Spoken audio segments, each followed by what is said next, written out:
शायद आप भी आज इस कथा को अंत तक नहीं सुन पाएंगे, क्योंकि आज के समय में ज्यादातर लोगों को कथा सुनने का धैर्य नहीं होता।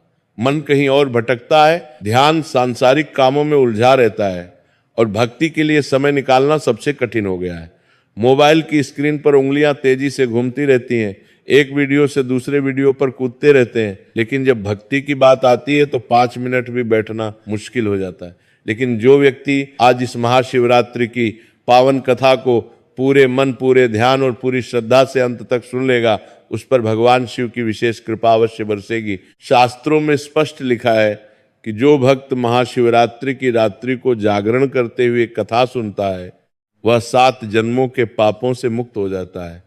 गरुड़ पुराण और शिव पुराण में कहा गया है कि महाशिवरात्रि की एक रात का जागरण हजारों यज्ञों के बराबर फल देता है। ये कोई साधारण बात नहीं है, ये वह रात है जब स्वयं महाकाल जागते हैं और अपने भक्तों की पुकार सुनते हैं। ये वह रात है जब तीनों लोकों में एक विशेष ऊर्जा का संचार होता है। देवता, ऋषि, मुनि और अप्सराएं भी इस रात भगवान शिव की आराधना करते हैं। कथा केवल सुनने की मस्ती नहीं होती, कथा वह पुण्य है जो बिना धन के कमाया जाता है। यह ऐसा पुण्य है जो आपके परिवार की रक्षा करता है, आपकी संतान के कष्ट हर लेता है और आपके जीवन में भोलेनाथ का सीधा आशीर्वाद लाता है। कथा सुनने से मन की शुद्धि होती है, विचारों में पवित्रता आती है और जीवन में एक नई दिशा मिलती है। यदि आप अपने परिवार के लिए, अपनी संतान के मंगल के लिए और अपने जीवन में महाकाल की कृपा चाहते हैं, तो आज इस कथा को एक परीक्षा की तरह नहीं, एक आशीर्वाद की तरह अंत तक सुनिए। अपने मन को शांत कीजिए, अपने मोबाइल को एक तरफ रखिए और पूरे ध्यान से इस दिव्य कथा में डूब जाइए। आइए अब इस पावन महाशिवरात्रि कथा का शुभारंभ करते हैं। ध्यान से सुनिए और मन ही मन महादेव का नाम जपते रहिए। हर हर महादेव। बहुत पुराने समय की बात है, जब धरती पर सतयुग का अंत हो रहा था और त्रेता युग की शुरुआत होने वाली थी। वह समय था जब लोगों के दिलों में अभी भी धर्म और सत्य का बोलबाला था, लेकिन धीरे धीरे अधर्म के बीज भी अंकुरित होने लगे थे। हिमालय की तलहटी में जहां बर्फीली चोटियां आसमान को छूती थीं और पवित्र नदियां कलकल करती हुई बहती थीं, एक छोटा सा गांव बसा हुआ था। उस गांव का नाम था देवपुरा। ये गांव बहुत ही सुंदर था। सुबह होते ही सूरज की पहली किरण जब पहाड़ों से निकलती थी तो पूरा गांव सोने जैसा चमक उठता था। चारों ओर हरे भरे पेड़ थे, पीपल, बरगद, आम, जामुन के विशाल वृक्ष जो सैकड़ों वर्षों से वहां खड़े थे। पास में एक पवित्र नदी बहती थी जिसका पानी इतना स्वच्छ था कि तल में पड़े पत्थर भी दिखाई देते थे। लोग कहते थे कि यह नदी स्वयं गंगा माता की सहायक नदी है और इसमें स्नान करने से सभी पाप धुल जाते हैं। नदी के किनारे घाट बने हुए थे जहां सुबह शाम महिलाएं पूजा की थाली लेकर आती थीं और दिए जलाकर नदी में प्रवाहित करती थी।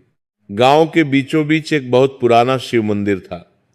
यह मंदिर इतना प्राचीन था कि गांव के सबसे बुजुर्ग व्यक्ति को भी याद नहीं था कि इसे कब बनाया गया था।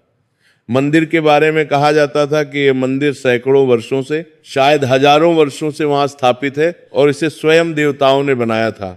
मंदिर की दीवारें काले पत्थरों से बनी थीं जिन पर बारीक नक्काशी की गई थी। इन नक्काशियों में भगवान शिव के विभिन्न रूप उकेरे गए थे, नटराज, अर्धनारीश्वर, भैरव और नीलकंठ। मंदिर के प्रवेश द्वार पर एक विशाल नंदी की प्रतिमा थी जो इतनी सजीव लगती थी मानो अभी उठकर चल पड़ेगी। मंदिर के गर्भगृह में एक स्वयंभू शिवलिंग था जिसमें एक अद्भुत दिव्य तेज था। यह शिवलिंग काले पत्थर का बना था और उस पर प्राकृतिक रूप से ऐसी आकृतियां उभरी थीं जो त्रिशूल और डमरू का आभास देती थीं। शिवलिंग के चारों ओर हमेशा एक विशेष प्रकार की सुगंध रहती थी जो किसी फूल की नहीं बल्कि एक दिव्य सुगंध थी। कहते हैं कि यह सुगंध स्वयं भगवान शिव की उपस्थिति का संकेत है। शिवलिंग पर हमेशा बेलपत्र, धतूरे के फूल और दूध की धारा चढ़ाई जाती थी। मंदिर में एक विशाल घंटा लटका हुआ था जिसकी आवाज पूरे गांव में गूंजती थी। लोगों का पक्का विश्वास था कि भगवान शिव स्वयं इस मंदिर में निवास करते हैं और जो भी सच्चे मन से यहाँ प्रार्थना करता है उसकी मनोकामना अवश्य पूरी होती है। गांव में अनगिनत ऐसी कहानियां थीं जब लोगों की मनोकामनाएं पूरी हुई थीं।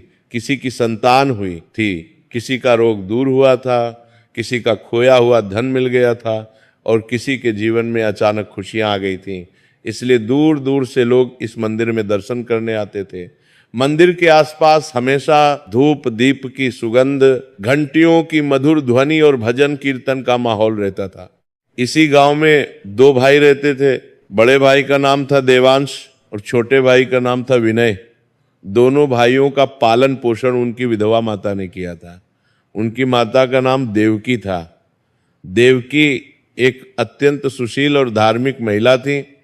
उनके पिता की मृत्यु तब हो गई थी जब विनय बहुत छोटा था, मुश्किल से 3-4 साल का।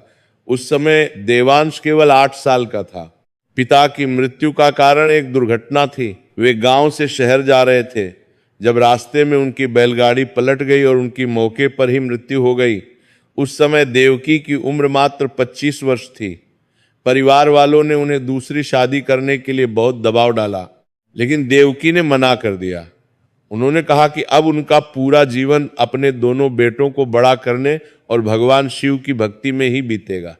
उन्होंने सफेद साड़ी पहनना शुरू कर दिया और अपना पूरा समय बच्चों और भक्ति में लगा दिया। देवकी बहुत ही धार्मिक और सरल स्वभाव की महिला थी। वह रोज सुबह ब्रह्म मुहूर्त में उठती थीं। जब अभी सूरज नहीं निकलता था और आसमान में तारे टिमटिमाते रहते थे, वह सबसे पहले नहाती थीं। फिर घर के आंगन में तुलसी के पौधे को जल चढ़ाती थीं। तुलसी का पौधा उनके घर की शान था। वह पौधा उनकी सास ने लगाया था और वर्षों से उसी घर में था। देवकी उस पौधे से ऐसे बात करती थी जैसे वो कोई जीवित व्यक्ति हो। वो कहती थी, माता तुलसी, आज भी मेरे बच्चों की रक्षा करना, उन्हें हमेशा धर्म के रास्ते पर चलाना। तुलसी को जल चढ़ाने के बाद वह शिव मंदिर जाती थी। वह हर रोज मंदिर जाती थी, चाहे बारिश हो, धूप हो, सर्दी हो या गर्मी। उनके हाथ में एक छोटी सी थाली होती थी जिसमें बेलपत्र, फूल, धूप, दिया और थोड़ा सा दूध होता था। वो मंदिर पहुंचती थी तो सबसे पहले घंटा बजाती थी और फिर शिवलिंग के सामने बैठ जाती थी। वो कभी कभी घंटों वहां बैठी रहती थी।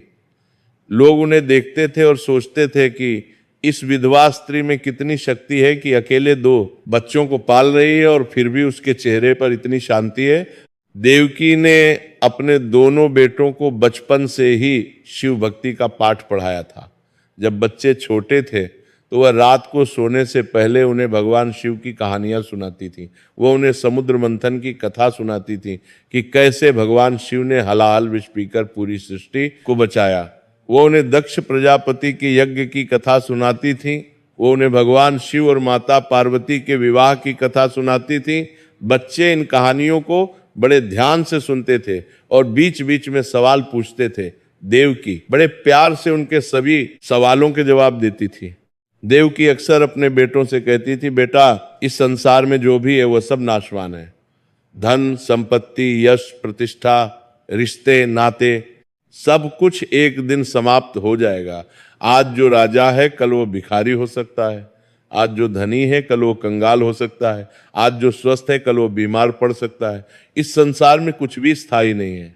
केवल भगवान शिव ही अविनाशी हैं। वे महाकाल हैं।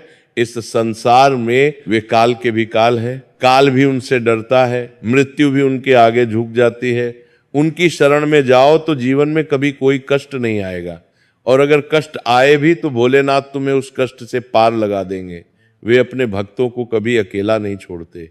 देवकी ये भी कहती थी, बेटा, भक्ति में दिखावा नहीं होना चाहिए। भगवान दिल देखते हैं, बाहरी दिखावा नहीं। तुम चाहे बहुत बड़ी पूजा करो, चाहे सोना चांदी चढ़ाओ, लेकिन अगर तुम्हारा दिल साफ नहीं है तो सब बेकार है। भगवान को एक फूल भी काफी है अगर वो सच्चे प्रेम से चढ़ाया गया हो, और भगवान को हजारों फूल भी काफी नहीं है अगर वे दिखावे के लिए चढ़ाए गए हों। इसलिए हमेशा अपने दिल को साफ रखना, किसी से बुरा मत सोचना, किसी को धोखा मत देना, किसी का दिल मत दुखाना। यही सच्ची भक्ति है। देवांश और विनय दोनों ही अपनी माँ की बातों को सुनते थे। बचपन में दोनों साथ साथ खेलते थे, साथ साथ मंदिर जाते थे, साथ साथ पढ़ते थे। गांव के लोग देखते थे और कहते थे कि देवकी ने अपने बच्चों को बहुत अच्छे संस्कार दिए हैं। दोनों बच्चे बहुत विनम्र हैं, सबका आदर करते हैं, बड़ों के पैर छूते हैं, छोटों से प्यार करते हैं। लेकिन जैसे जैसे वे बड़े हुए, दोनों की समझ और स्वभाव बिल्कुल अलग हो गए। ये बदलाव अचानक नहीं हुआ, बल्कि धीरे धीरे हुआ। जब देवांश किशोर हुआ तो वो गांव के अन्य युवकों के साथ घूमने लगा। उन युवकों में कुछ धनी परिवारों के लड़के थे जो हमेशा अपने कपड़ों, अपने गहनों और अपनी संपत्ति के बारे में बात करते रहते थे। देवांश उनकी बातें सुनता था और मन ही मन सोचता था कि काश उसके पास भी इतना धन होता, काश वो भी ऐसे अच्छे कपड़े पहन सकता, काश लोग उसकी भी वैसे ही तारीफ करते जैसे इन धनी लड़कों की करते हैं।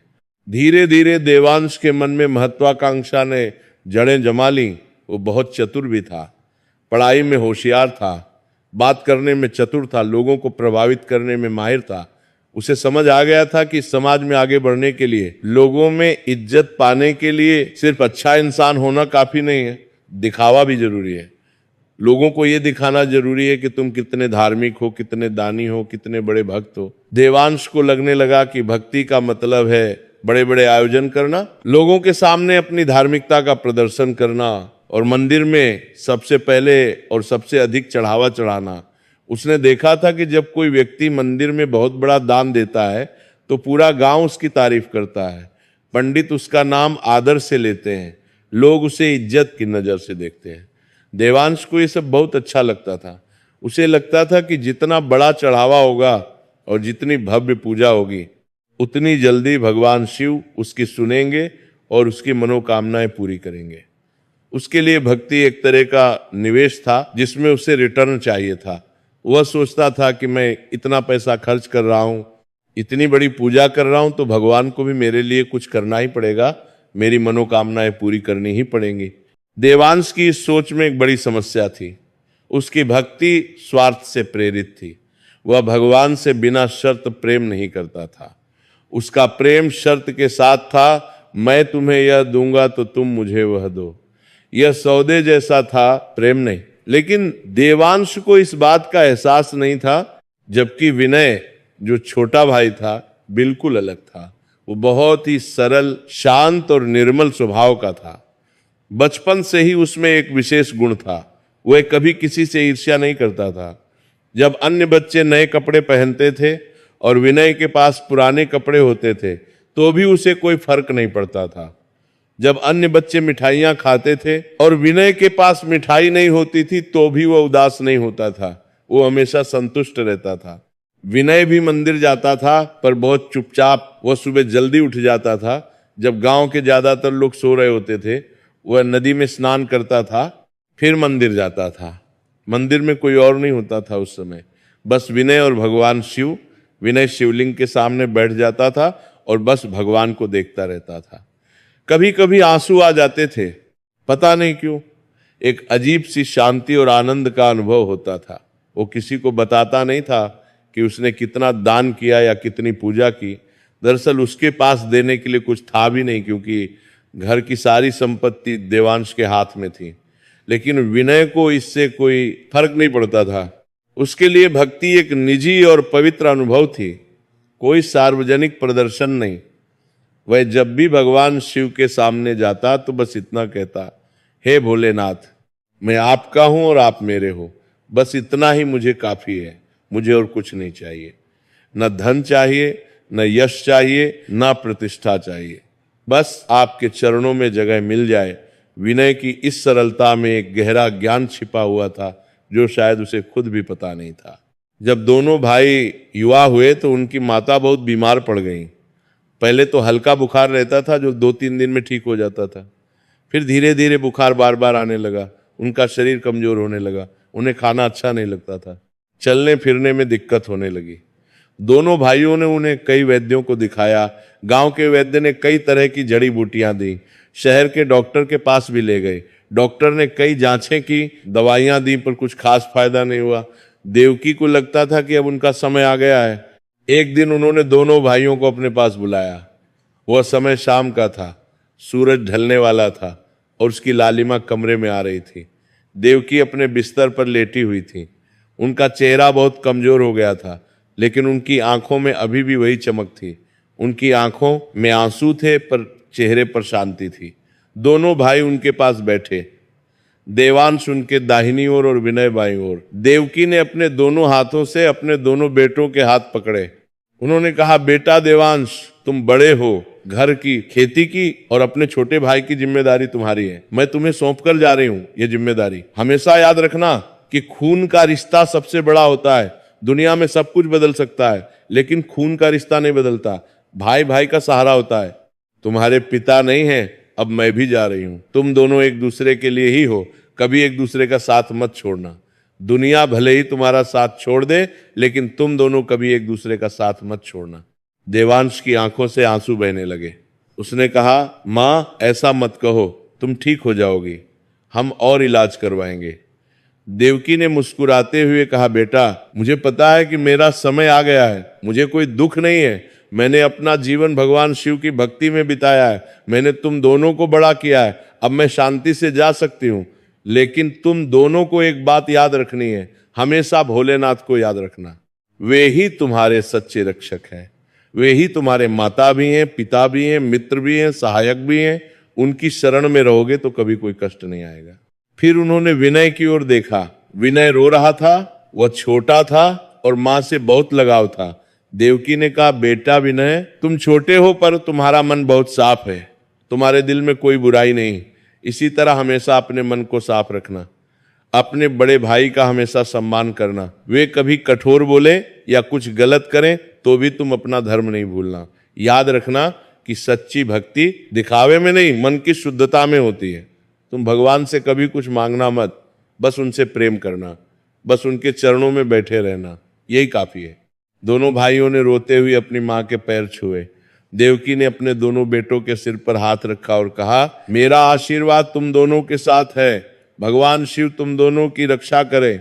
उन्होंने दोनों से वादा करवाया कि वे हमेशा साथ रहेंगे, कभी एक दूसरे से लड़ेंगे नहीं और हमेशा भगवान शिव की भक्ति करते रहेंगे। दोनों भाइयों ने सिर हिलाकर हाँ कहा। उसके कुछ दिनों बाद एक ठंडी सर्दी की सुबह, जब कोहरा छाया हुआ था और पूरा गांव सन्नाटे में था, देवकी ने अंतिम सांस ली। उनके मुंह से आखिरी शब्द थे, हर हर महादेव। उन्होंने अपनी आंखें बंद की और एक शांत मुस्कान के साथ इस दुनिया को छोड़ दिया। जब गांव वालों को पता चला तो सब इकट्ठा हो गए। सभी रो रहे थे, क्योंकि देवकी एक बहुत ही अच्छी महिला थी।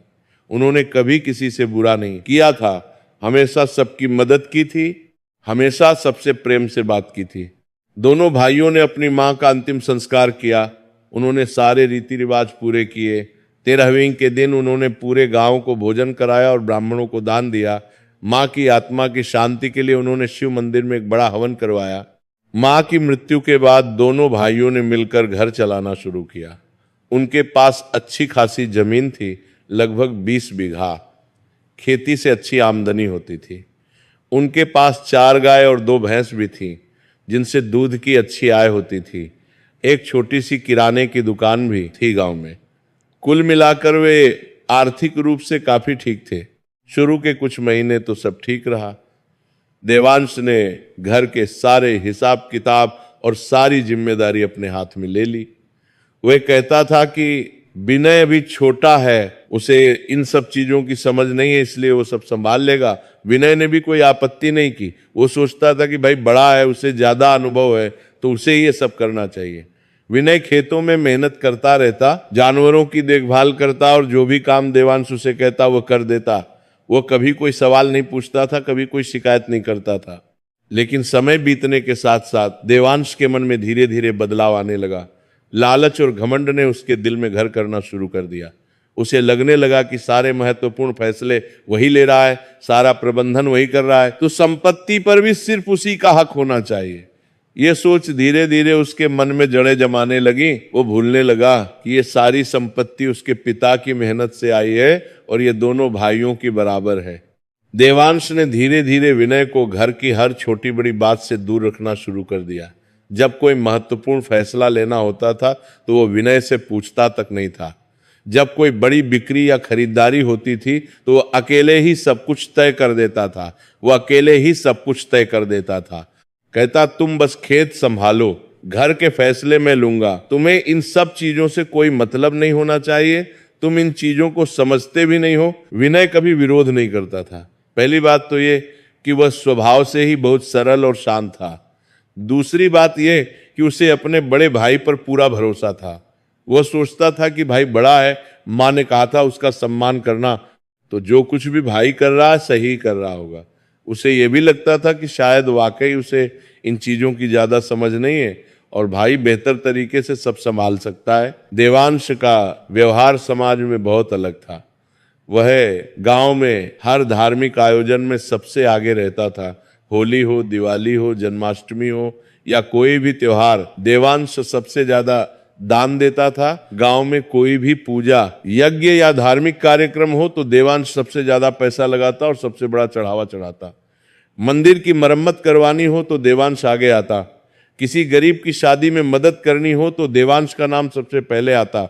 लेकिन ये सब वो इसलिए नहीं करता था कि उसे सच में किसी की मदद करनी है या भगवान से सच्चा प्रेम है। वो ये सब इसलिए करता था ताकि लोग उसकी तारीफ करें, ताकि समाज में उसका नाम हो, ताकि लोग कहें कि देवांश कितना अच्छा आदमी है, कितना धार्मिक है। खासकर जब महाशिवरात्रि जैसे बड़े पर्व आते तो देवांश की तैयारियां देखने लायक होती थीं। वो महीनों पहले से योजना बनाना शुरू कर देता। वो सोचता रहता कि इस बार क्या खास किया जाए जिससे पूरे गांव में उसकी चर्चा हो। वो शहर से सबसे महंगे फूल मंगवाता, गुलाब, कमल, चमेली, चंपा, बेला, सबसे बढ़िया प्रसाद बनवाता। केसर वाली खीर, सूखे मेवों से भरे लड्डू, बासुंदी, रबड़ी, सोने चांदी के आभूषण शिवलिंग पर चढ़ाता। सोने का कलश, चांदी का त्रिशूल, चांदी की डमरू। वह पूरे गांव को बुलाकर भव्य भंडारा करवाता जिसमें हजारों लोग खाना खाते। पूरी सब्जी, खीर, जलेबी, समोसे, क्या क्या नहीं बनता था। लोग उसकी खूब तारीफ करते और कहते, देवांश जैसा शिव भक्त तो शायद ही कोई होगा। देखो कैसी भक्ति करता है, कितना दान देता है। भगवान शिव भी उससे बहुत प्रसन्न होंगे। उसके घर में हमेशा सुख समृद्धि रहेगी। देवांश को ये सब सुनकर बहुत अच्छा लगता। वो फूला नहीं समाता था। उसे लगता कि उसकी भक्ति का डंका पूरे इलाके में बज रहा है और भगवान शिव भी उससे बहुत खुश होंगे। वो अपने मन में सोचता था कि जब भगवान शिव इतने प्रसन्न होंगे तो वे उसे जरूर दर्शन देंगे और उसकी सारी मनोकामनाएं पूरी करेंगे। लेकिन घर के भीतर उन चार दीवारों के अंदर देवांश का असली चेहरा कुछ और ही था।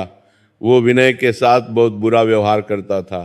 खाने के समय जब भोजन बनता था तो देवांश और उसकी पत्नी पहले खाते थे और वो भी सबसे अच्छा खाना। विनय के लिए जो बचता था वही रख दिया जाता था। कभी कभी तो ऐसा भी होता कि अच्छी सब्जी बन चुकी होती थी, विनय काम करके आता था भूखा प्यासा, लेकिन उसके लिए सिर्फ रोटी और दाल ही बची होती थी। अच्छी सब्जी, पनीर, दही, मिठाई सब खत्म हो चुकी होती थी। कभी कभी तो ऐसा भी होता कि विनय को खाना भी ठीक से नहीं मिलता और वो आधा पेट खाकर ही सो जाता। विनय कभी शिकायत नहीं करता था। वो चुपचाप जो भी मिलता उसे खा लेता और अपने काम में लगा रहता।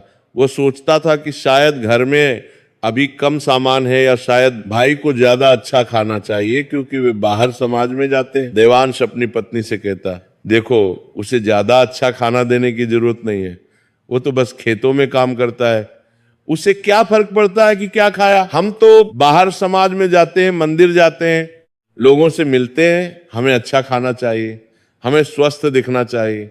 उसकी पत्नी भी वैसी ही सोच रखती थी। वह भी विनय के साथ बहुत रूखा व्यवहार करती थी। गांव में त्योहारों के समय नए कपड़े बनवाने का रिवाज था। दिवाली आती थी, होली आती थी तो हर कोई नए कपड़े बनवाता था। देवांश अपने लिए और अपनी पत्नी के लिए सबसे महंगे और सुंदर कपड़े बनवाता। रेशमी कुर्ता, कशीदाकारी वाली धोती, महंगी साड़ियां। लेकिन विनय के लिए साल में 1 या 2 बार ही साधारण कपड़े बनवाता, वह भी सबसे सस्ते। विनय के कपड़े अक्सर फटे और पुराने होते। कभी कभी वो उन्हें खुद ही सी लेता था, लेकिन उसे इसकी कोई परवाह नहीं थी। वो अपने काम में लगा रहता। विनय की दिनचर्या बहुत साधारण थी। वह सुबह सूरज निकलने से पहले उठ जाता। अंधेरे में ही वह नदी पर नहा लेता था, चाहे कितनी भी ठंड क्यों ना हो। फिर वह चुपचाप घर लौटता और सीधे खेतों में चला जाता। पूरा दिन वह मेहनत करता, हल चलाना, बीज बोना, सिंचाई करना, फसल काटना, फिर गायों और भैंसों को चारा पानी देना, उनका गोबर साफ करना, दूध दूहना। शाम को जब सूरज ढलने लगता तो वह थका हारा घर लौटता। उसका शरीर टूट जाता था, लेकिन वो कभी शिकायत नहीं करता था। रात को जब सब सो जाते तो विनय अपने छोटे से कमरे में एक छोटा सा दिया जलाता। ये दिया मिट्टी का बना हुआ था और काफी पुराना था। ये दिया उसकी माँ का था। माँ रोज इसी दिए में तेल डालकर तुलसी के पौधे के पास जलाती थी। जब माँ की मृत्यु हुई तो विनय ने दिया संभाल कर रख लिया था। ये दिया उसके लिए माँ की निशानी था। विनय अपने कमरे में भगवान शिव की एक छोटी सी तस्वीर रखता था जो उसकी माँ ने उसे दी थी। वो उस तस्वीर के सामने बैठता और धीमी आवाज में कहता, हे भोलेनाथ, आप तो सबके हैं और मैं भी आपका हूं। मुझे कुछ नहीं चाहिए कर साहब, बस आपके चरणों में जगह मिल जाए। आप मेरे माता पिता हो, मेरे भाई हो, मेरे मित्र हो, मेरा सब कुछ हो, मेरे भैया का कल्याण हो और वे हमेशा खुश रहे। कभी कभी विनय घंटों वहीं बैठा रहता। उसे नींद नहीं आती थी, बस भगवान शिव की तस्वीर को देखता रहता और मन ही मन ओम नमः शिवाय का जाप करता रहता। गांव में एक बुजुर्ग साधु रहते थे। उनका नाम था बाबा त्रिलोकनाथ। ये बाबा कोई साधारण व्यक्ति नहीं थे। लोग कहते थे कि बाबा कोई साधारण साधु नहीं है, बल्कि वे एक सिद्ध पुरुष है। उनके पास भगवान शिव का साक्षात आशीर्वाद है और वे लोगों का भूत, वर्तमान और भविष्य देख सकते हैं। बाबा की उम्र कोई नहीं जानता था। कुछ लोग कहते थे कि वे 100 साल से ज्यादा के हैं, कुछ कहते थे कि वे तो 150 साल के हैं, लेकिन उनके चेहरे पर एक अजीब सी चमक थी, एक दिव्य तेज था जो उनकी उम्र को छिपा देता था। बाबा त्रिलोकनाथ अक्सर गांव में घूमते रहते थे। वे कभी किसी से कुछ मांगते नहीं थे। जो कोई उन्हें प्रेम से कुछ देता था वे ले लेते थे, नहीं तो वे बिना कुछ खाए पिए भी दिनों गुजार देते थे। वे लोगों को धर्म और कर्म का उपदेश देते थे। वे बहुत ही सरल कपड़े पहनते थे। एक फटा हुआ गेरुआ वस्त्र जो उनके शरीर पर लिपटा रहता था। उनके हाथ में एक छोटा सा डमरू होता था और गले में रुद्राक्ष की एक बड़ी माला। उनके माथे पर त्रिपुंड लगा रहता था और उनकी जटाएं बहुत लंबी थीं। जब भी कोई उनके पास जाता तो वे बड़े प्रेम से उसे समझाते और उसकी समस्या का समाधान बताते। लेकिन उनकी एक खासियत थी, वे कभी सीधे सीधे कुछ नहीं कहते थे। वे कहानियों के माध्यम से, उदाहरणों के माध्यम से समझाते थे और जो व्यक्ति समझदार होता था वो उनकी बात समझ जाता था। एक दिन की बात है, बाबा त्रिलोकनाथ देवांश के घर के सामने से गुजर रहे थे। उस समय दोपहर का वक्त था, गर्मी का मौसम था और धूप बहुत तेज थी। देवांश अपने घर के बाहर बैठा हुआ था एक पेड़ की छाया में। जैसे ही उसने बाबा को देखा तुरंत उठा। वो जानता था कि बाबा को सम्मान देना चाहिए क्योंकि पूरा गांव उनका सम्मान करता है। उसने बड़े सम्मान के साथ बाबा के पास जाकर उनके पैर छुए और बोला, बाबा आपके दर्शन से मेरा घर पवित्र हो गया। आप इतनी गर्मी में पैदल चल रहे हैं, कृपया अंदर आइए, थोड़ा आराम कीजिए और भोजन ग्रहण कीजिए, मैं धन्य हो जाऊंगा। बाबा ने देवांश के चेहरे को गौर से देखा। उनकी आंखों में एक अजीब सी चमक आई। वे मुस्कुराए और बोले, ठीक है बेटा, चलो। बाबा घर के अंदर आए। देवांश ने तुरंत अपनी पत्नी से कहा, देखो बाबा त्रिलोकनाथ जी आए हैं, उनके लिए सबसे अच्छा खाना बनाओ, जो भी घर में अच्छा सामान है सब लगाना। ये बहुत बड़ी बात है कि बाबा हमारे घर आए हैं। देवांश ने बाबा को घर की सबसे अच्छी जगह बिठाया, एक नरम गद्दे पर जिस पर रेशमी चादर बिछी थी। उसने बाबा के पैर धोने के लिए पानी लाया। बाबा के सामने एक छोटी सी चौकी रखी और खुद उनके सामने बैठ गया। खाना बनने तक बाबा और देवांश में बातचीत होती रही। देवांश बार बार अपनी धार्मिकता का बखान कर रहा था। वो कह रहा था, बाबा मैं तो शिव का परम भक्त हूँ, मैं हर सोमवार को व्रत रखता हूँ, कोई भी सोमवार नहीं छोड़ता, पूरे दिन उपवास रहता हूँ और शाम को सिर्फ फलाहार लेता हूँ। हर महीने मंदिर में दान देता हूँ। पिछले महीने मैंने मंदिर में 500 रुपये दान दिए थे और हर महाशिवरात्रि पर बहुत बड़ी पूजा करवाता हूँ। पिछले साल मैंने मंदिर में सोने का कलश चढ़ाया था जिसकी कीमत 2000 रुपये थी। पूरे गांव में चर्चा हुई थी। इस बार मैं सोच रहा हूं कि एक चांदी का त्रिशूल और एक बड़ा सा नंदी चढ़ाऊं। मैंने शहर में पूछताछ भी कर ली है, लगभग 5000 रुपये का खर्चा आएगा। बाबा चुपचाप सुन रहे थे। उनके चेहरे पर एक अजीब सी मुस्कान थी। वह मुस्कान कुछ कह रही थी, लेकिन देवांश को समझ नहीं आ रहा था। बाबा ने कुछ नहीं कहा, बस सुनते रहे। कुछ देर बाद खाना आ गया। देवांश की पत्नी ने बहुत अच्छा खाना बनाया था। गर्मा गर्म पूरियां, 3 तरह की सब्जियां, दाल, चावल, रायता, पापड़, अचार और मिठाई में गुलाब जामुन। देवांश ने बड़े प्रेम से बाबा को खाना परोसा। उसने खुद अपने हाथों से बाबा की थाली में सब कुछ परोसा। बाबा ने खाना खाया। खाना बहुत ही स्वादिष्ट बना था। खाना खाने के बाद बाबा ने कहा, बेटा खाना बहुत अच्छा था, भगवान तुम्हारा भला करे। देवांश बहुत खुश हो गया। उसे लगा कि आज उसने बहुत बड़ा पुण्य कमाया है। बाबा त्रिलोकनाथ जैसे महान साधु को भोजन कराना कोई छोटी बात नहीं है। तभी बाबा ने अचानक पूछा, और तुम्हारा छोटा भाई वो कहाँ है? मैंने सुना है कि तुम्हारे एक भाई और हैं। देवांश ने लापरवाही से कहा, ओहो, वो तो खेतों में होगा, वो बस काम करता है, सुबह से शाम तक बस काम। उसे इन सब धार्मिक बातों में कोई दिलचस्पी नहीं है। वो तो बस एक साधारण आदमी है। ना उसे पूजा पाठ की समझ है और ना ही उसे इन सब चीजों में रुचि है। मैं उसे कई बार कहता हूं कि चल मंदिर चलते हैं, पूजा करते हैं, लेकिन वो बहाने बना देता है। कहता है कि काम बहुत है, लेकिन असली बात यह है कि उसे भक्ति में कोई रुचि नहीं है। बाबा ने गहरी सांस ली। उनकी आंखों में कुछ उदासी आ गई। उन्होंने कुछ नहीं कहा, बस मुस्कुराए और वहां से उठकर चलने लगे। देवांश ने उन्हें रोकने की कोशिश की, बाबा अभी थोड़ा और रुकिए, आराम कीजिए। लेकिन बाबा ने कहा, नहीं बेटा, मुझे जाना होगा। लेकिन जाते जाते बाबा ने एक बात जरूर कही।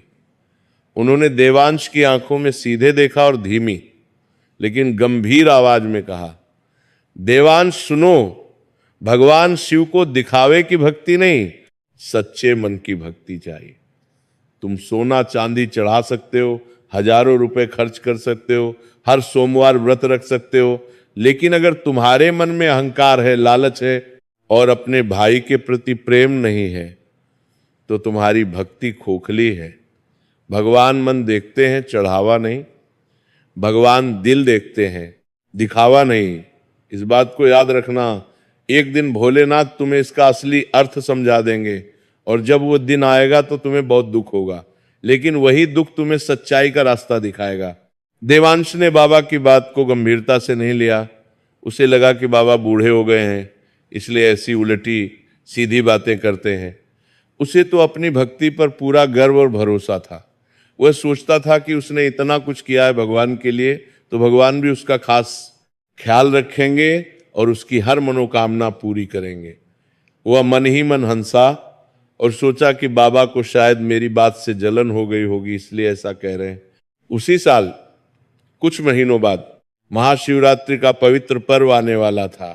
फाल्गुन मास की कृष्ण पक्ष की चतुर्दशी को महाशिवरात्रि मनाई जाती है। पूरे गांव में उत्साह और उमंग का माहौल था। महाशिवरात्रि हिंदू धर्म का सबसे बड़ा त्योहार माना जाता है।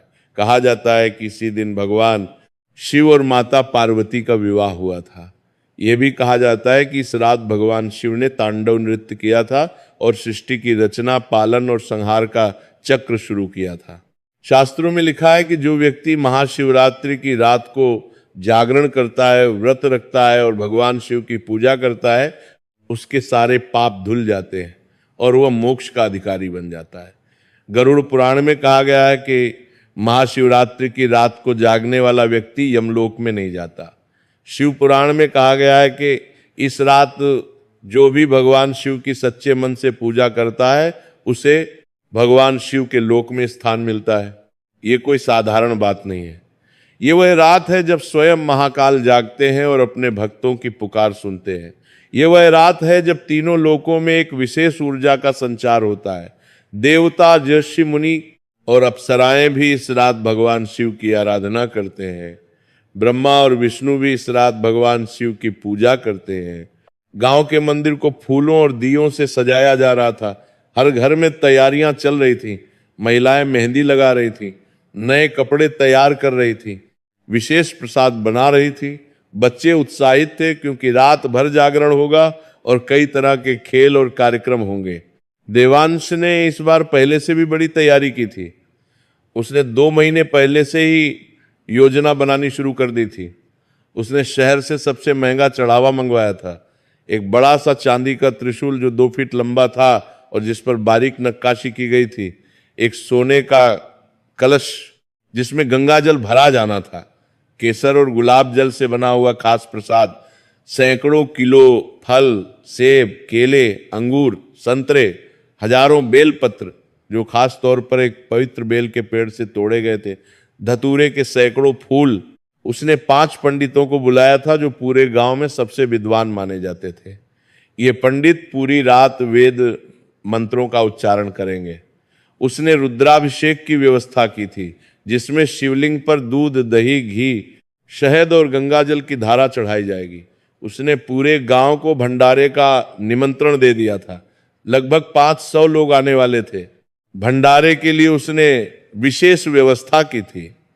पूरी, छोले, आलू की सब्जी, रायता, पापड़, अचार, खीर, जलेबी और गुलाब जामुन।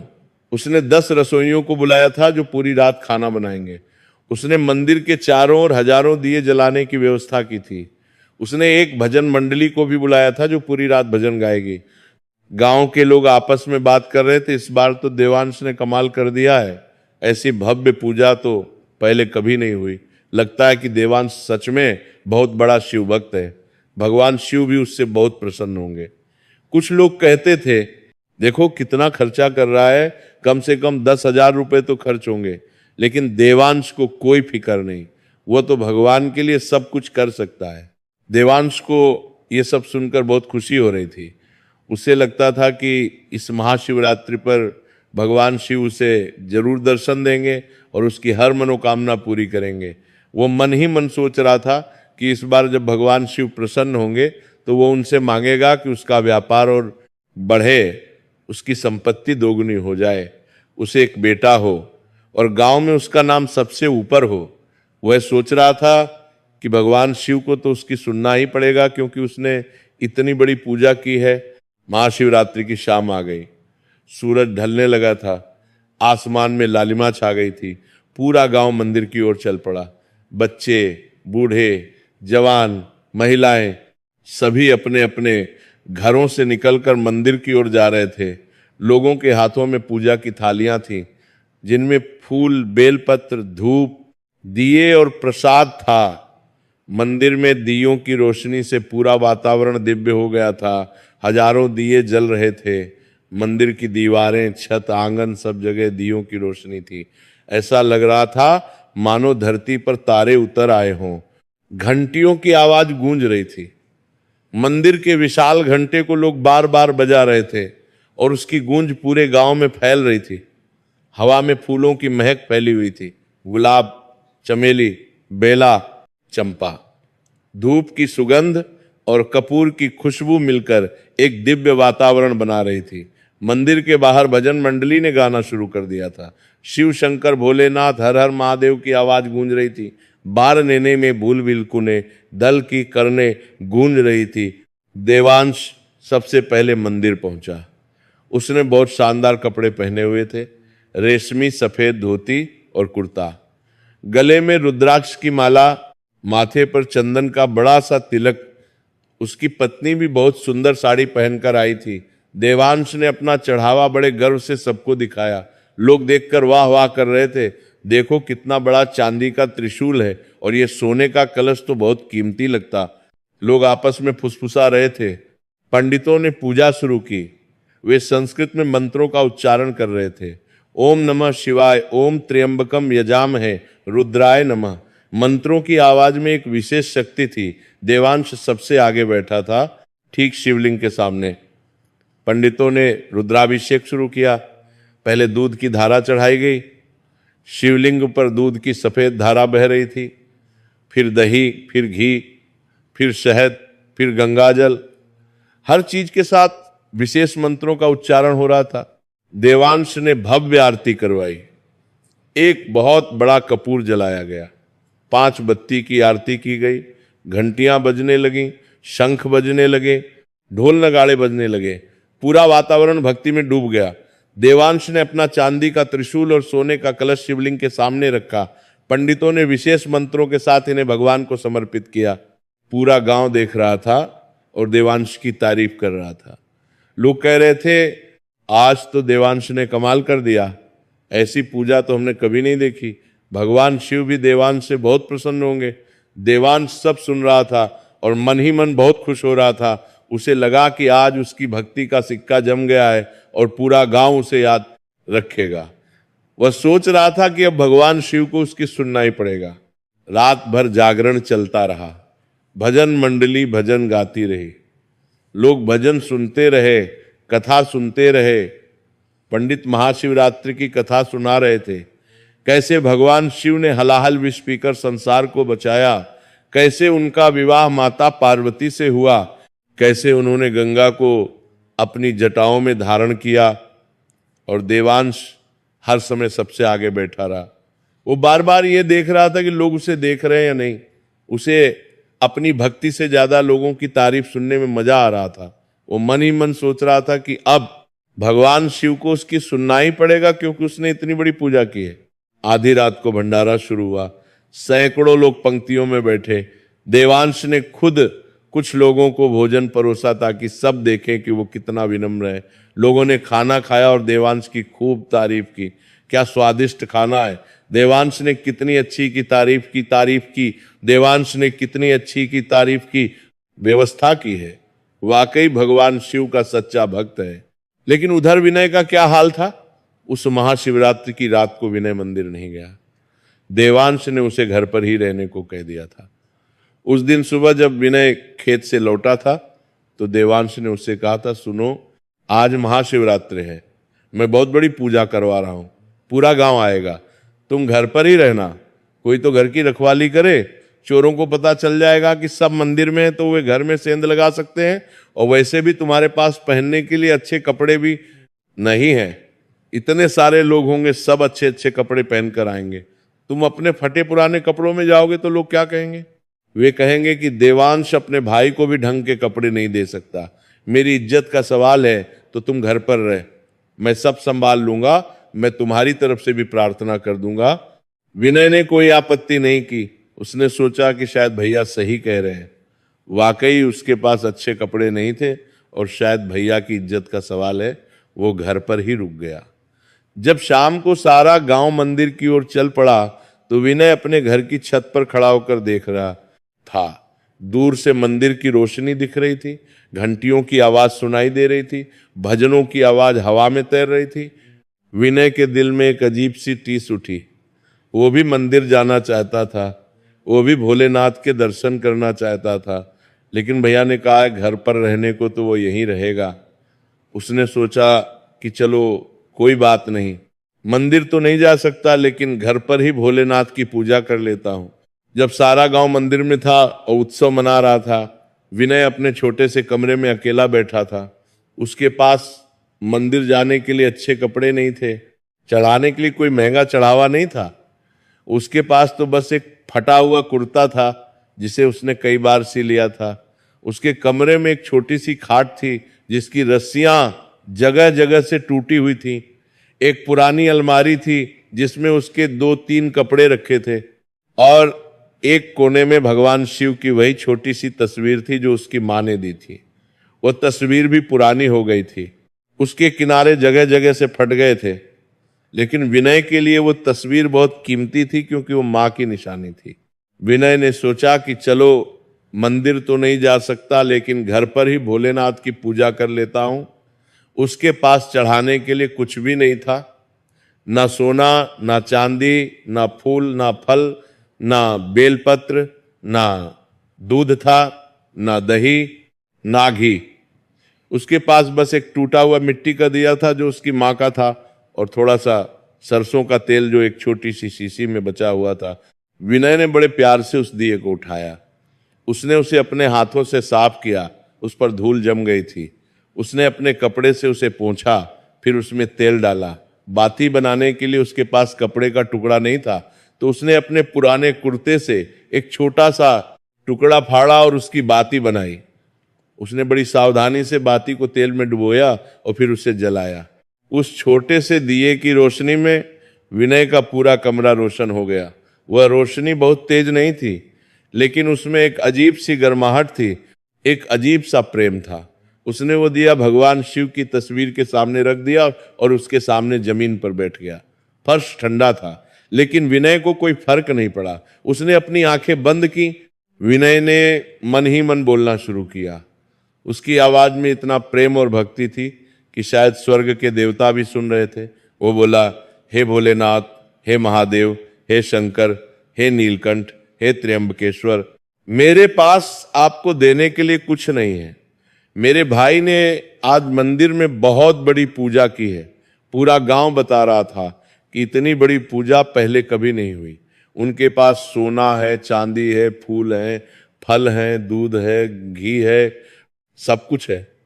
5 पंडित बुलाए हैं उन्होंने, रुद्राभिषेक हो रहा है, पूरे गांव को भोजन करा रहे हैं। विनय की आवाज भर आई, उसकी आंखों से आंसू बहने लगे। लेकिन मेरे पास तो कुछ नहीं है प्रभु, बस ये टूटा हुआ दिया है और मेरा सच्चा मन। ये दिया भी मेरी माँ का है। माँ रोज इसी दिए में तेल डालकर आपकी पूजा करती थी। अब माँ तो नहीं रही, लेकिन ये दिया बचा है। मैंने सोचा कि इसी दिए से आज आपकी पूजा करूं। अगर आप सच में भोले हैं, अगर आप सच में अपने भक्तों से प्रेम करते हैं, तो मेरी इस छोटी सी भक्ति को स्वीकार कर लीजिए। विनय रोए जा रहा था। मैं जानता हूं कि मैं कुछ भी नहीं हूं, मैं गरीब हूं, कमजोर हूं, मेरे पास देने के लिए कुछ नहीं है, मेरे पास अच्छे कपड़े भी नहीं है। मेरे भाई ने मुझे मंदिर भी नहीं जाने दिया, क्योंकि मेरे फटे पुराने कपड़ों में उनकी इज्जत का सवाल था। लेकिन मेरा दिल आपका है प्रभु। मैं आपसे यही प्रार्थना करता हूं कि मुझे हमेशा आपके चरणों में जगह मिलती रहे। मुझे धन नहीं चाहिए, यश नहीं चाहिए, प्रतिष्ठा नहीं चाहिए, बस आपकी कृपा चाहिए, बस आपका प्यार चाहिए, बस आपके दर्शन चाहिए। विनय ने आंखें खोली और भगवान शिव की तस्वीर को देखा। और हाँ प्रभु, मेरे भाई का भी कल्याण कीजिए। मैं जानता हूं कि उनके मन में अहंकार है, वे मुझसे कठोरता से बात करते हैं, मुझे अच्छा नहीं रखते, लेकिन है तो मेरे भाई ही, खून का रिश्ता है। माँ ने कहा था कि हमेशा एक दूसरे का ख्याल रखना। तो प्रभु, मेरी प्रार्थना है कि मेरे भाई के मन का अहंकार दूर हो जाए, उन्हें सही रास्ता दिखाइए, उन्हें समझ आ जाए कि असली भक्ति क्या होती है। मैं उनके खिलाफ कोई शिकायत नहीं कर रहा प्रभु, बस उनकी भलाई की प्रार्थना कर रहा हूं। विनय ने फिर से आंखें बंद की और ओम नमः शिवाय का जाप करने लगा। ओम नमः शिवाय, ओम नमः शिवाय, ओम नमः शिवाय। वह धीमी आवाज में लगातार जाप करता रहा। उसे कोई बड़े बड़े मंत्र नहीं आते थे, उसे संस्कृत नहीं आती थी, वह कोई विद्वान नहीं था, लेकिन वह जो जानता था वही कर रहा था। सच्चे मन से भगवान का नाम जप रहा था। वह रात भर उसी दिए के सामने बैठा रहा। कमरे में ठंड थी, लेकिन उसे महसूस नहीं हुआ। उसके शरीर में दर्द था, क्योंकि पूरे दिन उसने खेत में मेहनत की थी, लेकिन उसे याद नहीं रहा, उसे नींद नहीं आई, उसे भूख नहीं लगी। वो बस भगवान शिव का नाम जपता रहा। उसका मन बिल्कुल शांत था। उसे किसी से कोई प्रतिस्पर्धा नहीं थी, किसी को दिखाने की कोई चाह नहीं थी, किसी चीज की कोई इच्छा नहीं थी। बस एक सच्चा भक्त अपने आराध्य के सामने बैठा था और अपना दिल खोल कर रख रहा था। रात के आखिरी पहर में, जब ब्रह्म मुहूर्त का समय था और पूरी दुनिया गहरी नींद में सोई हुई थी, तब कुछ अद्भुत घटा। विनय के उस छोटे से कमरे में अचानक एक दिव्य प्रकाश फैलने लगा। वह प्रकाश उस छोटे से दिए से नहीं आ रहा था, वह किसी और स्रोत से आ रहा था। वह प्रकाश इतना तेज था मानो हजारों सूरज एक साथ चमक उठे हों, लेकिन वह प्रकाश आंखों को चुभता नहीं था, बल्कि बहुत ही शांत और सुखद था। वह प्रकाश ऐसा था जो मन को शांति देता था, आत्मा को आनंद देता था। विनय ने महसूस किया कि कमरे का तापमान बदल गया है। पहले ठंड थी, लेकिन अब एक अजीब सी ठंडक और शांति का अनुभव हो रहा था। वह ठंडक ऐसी नहीं थी जो कंपकंपी लाए, बल्कि ऐसी थी जो सुकून दे। हवा में एक दिव्य सुगंध फैल गई थी। ऐसा लग रहा था मानो स्वर्ग की सुगंध धरती पर उतर आई हो। वह सुगंध किसी फूल की नहीं थी, किसी इत्र की नहीं थी। वह एक अलौकिक सुगंध थी जिसे शब्दों में बयान नहीं किया जा सकता। विनय ने धीरे से अपनी आंखें खोली और जो उसने देखा वह देखकर उसकी सांसें रुक गईं। उसका दिल तेजी से धड़कने लगा। उसके पूरे शरीर में एक अजीब सी सिहरन दौड़ गई। उसके ठीक सामने मात्र कुछ फीट की दूरी पर एक दिव्य पुरुष खड़े थे। वे साधु के वेश में थे, लेकिन उनमें एक ऐसा तेज था जो किसी साधारण साधु में नहीं हो सकता। उनका शरीर बहुत ही तेजस्वी था। उनके पूरे शरीर पर पवित्र भस्म लगी हुई थी जो चांदी की तरह चमक रही थी। वह भस्म साधारण नहीं थी, उसमें एक दिव्य आभा थी। उनके गले में रुद्राक्ष की एक बहुत बड़ी माला थी। हर रुद्राक्ष इतना बड़ा था जैसे आंवला। उनके माथे पर 3 लकीरें थीं जो त्रिशूल के प्रतीक थीं, और वे लकीरें चमक रही थीं मानो उनमें कोई प्रकाश हो। उनकी जटाएं इतनी लंबी थीं कि जमीन तक पहुंच रही थीं। जटाओं का रंग काला नहीं बल्कि भूरा था, और उनमें एक अजीब सी चमक थी। जटाओं में छोटे छोटे फूल उलझे हुए थे। उनकी आंखों में एक ऐसी करुणा थी, एक ऐसा प्रेम था कि देखने वाला उसमें डूब जाए। उनकी आंखें गहरी थीं, रहस्यमय थीं, और उनमें ऐसा लग रहा था मानो पूरा ब्रह्मांड समाया हुआ हो।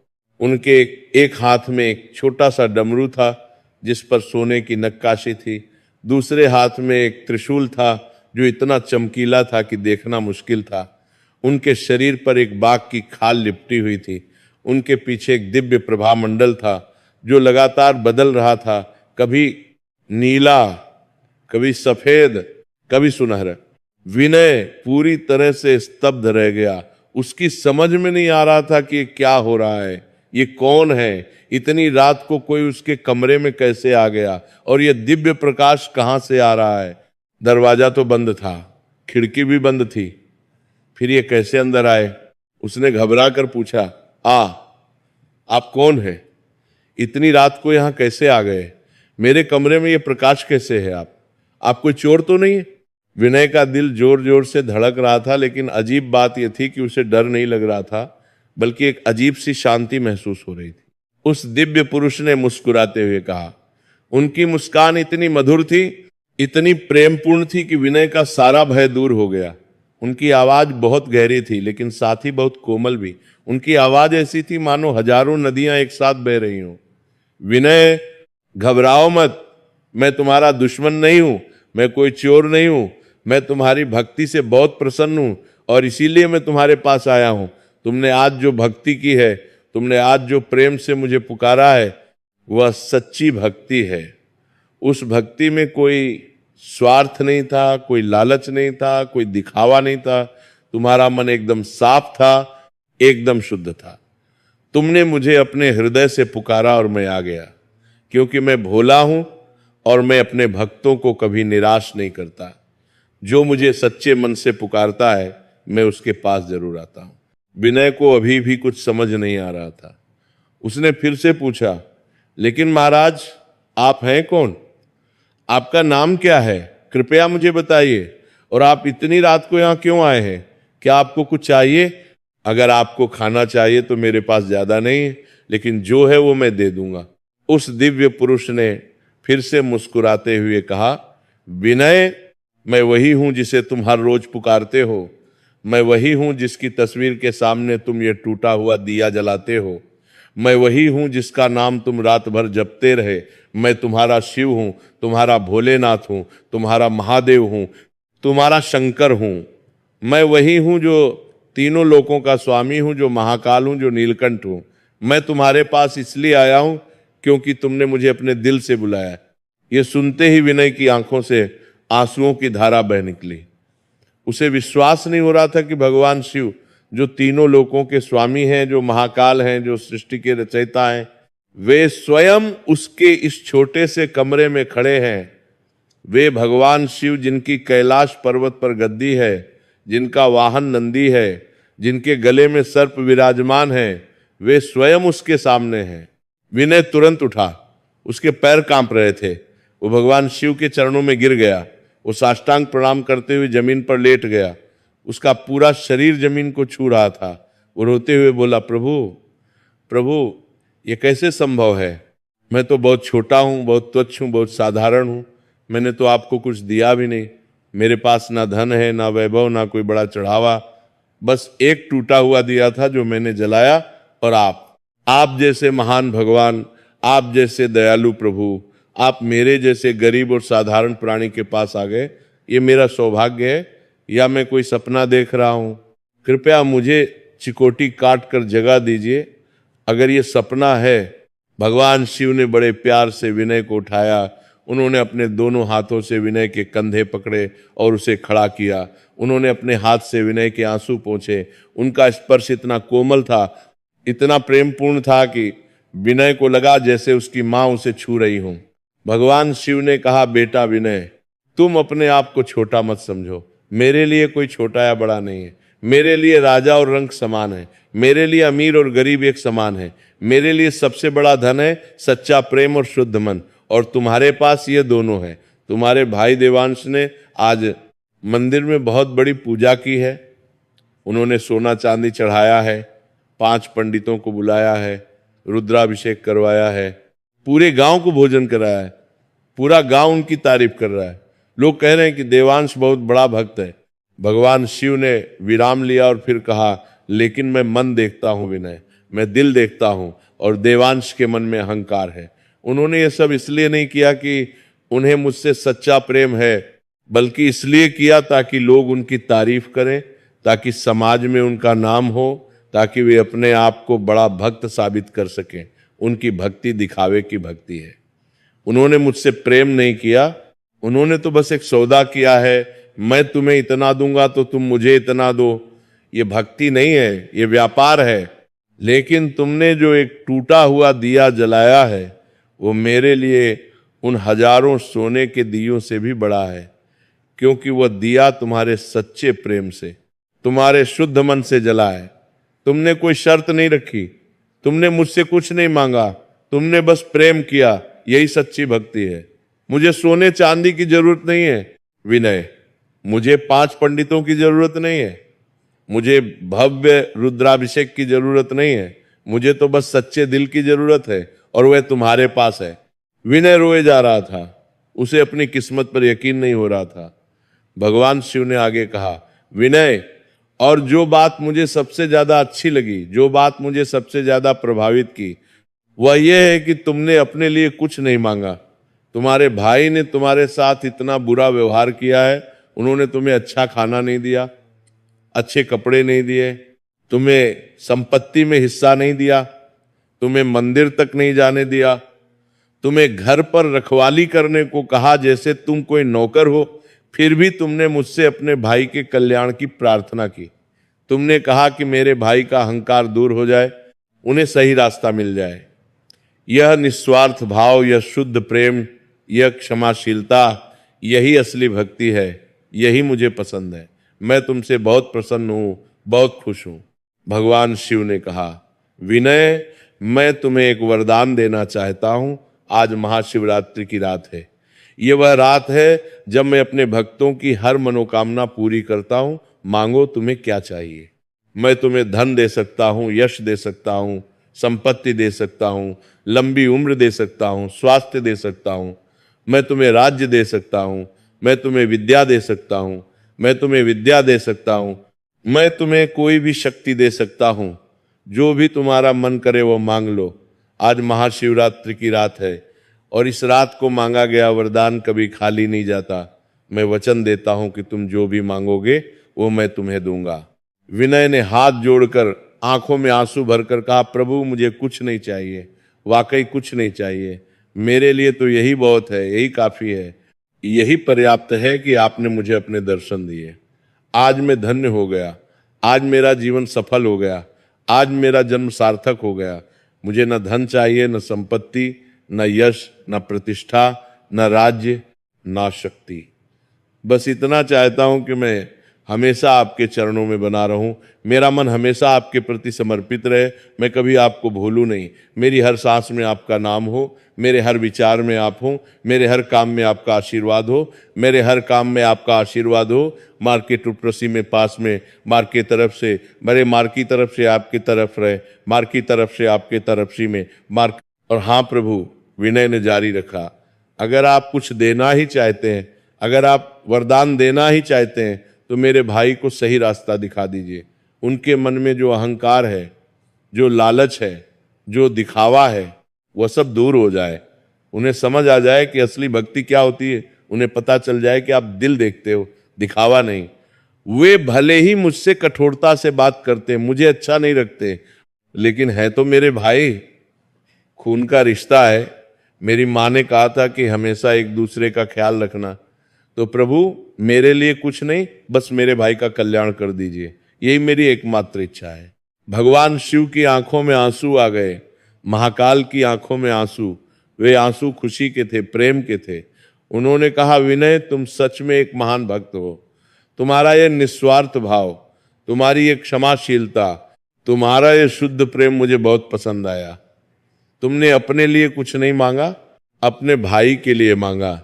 यही सच्ची मानवता है, यही सच्चा धर्म है। तथास्तु, मैं तुम्हारे भाई को जरूर सही रास्ता दिखाऊंगा। मैं उन्हें एक ऐसा सबक सिखाऊंगा कि उनका अहंकार हमेशा के लिए खत्म हो जाएगा। वे समझ जाएंगे कि असली भक्ति क्या होती है। और सुनो विनय, भगवान शिव ने कहा, तुम्हें मेरा आशीर्वाद है कि तुम हमेशा मेरे भक्त बने रहोगे। तुम्हारी भक्ति कभी कम नहीं होगी, तुम्हारा प्रेम कभी कम नहीं होगा, और तुम्हें जल्द ही तुम्हारा हक मिलेगा। तुम्हारे साथ जो अन्याय हुआ है, जो अत्याचार हुआ है, वह सब दूर होगा। तुम्हारे दिन बदलेंगे, तुम्हारे जीवन में खुशियां आएंगी, पर धैर्य रखो, समय आने पर सब ठीक हो जाएगा। भोलेनाथ के भक्त को कभी दुखी नहीं रहना पड़ता। इतना कहकर भगवान शिव ने विनय के सिर पर हाथ रखा।